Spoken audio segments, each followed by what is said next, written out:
Lipat! Ayan. Hello po, magandang araw po sa inyong lahat. Ito, gutom na gutom yung ating mga tortoise. Kasi medyo mainit ng panahon ngayon dito guys. Kaya yan, gutom na gutom sila. Pero favorite talaga nila guys, gulay. So ngayon guys, may pakikilala ako sa inyo. Kasi nawala na yung ating mga chameleon. Nakawala lahat sila guys, kaya wala na yung chameleon natin. So introduce ko sa inyo yung aking bagong alaga. Ayan, kanina guys nahuli natin to dun sa planta, nasa baba siya, siguro nahulog sa pugad. Ito isang pigeon guys. Ayan o, medyo mahilap siya. Ayan, so ito guys baby pa ito, kaya kailangan padududuhin pa natin ito guys. Ayan o, siya.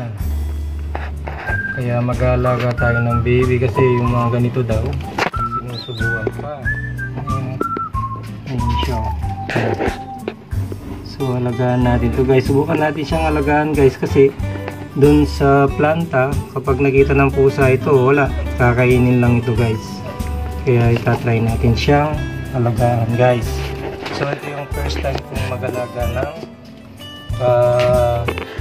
ano to? Pigeon, ano? Ang tinatawag nilang dove. Pero hindi pa siya masyado nakaka-libad. Ayan guys, kasi baby ba siya, kaya padododoin pa natin siya guys. Kaya nagkaroon tayo ngayon ng baby. Ayan, nahulog ito kanina siguro guys sa pugad. Kaya try natin siyang alagaan. Ano guys? So ngayon, meron naman tayong pagkakabalahan na aalagaan. Dati yung ating mga chameleon kaso nakawala na lahat guys, kaya wala tayong chameleon. Tsaka itong mga tortoise natin. Ayan. Okay guys, sundan nyo naman ako ngayon sa aking pag-aalaga dito sa pigeon na to. Dove. Okay guys, salamat sa panonood. Bye bye. Lipat!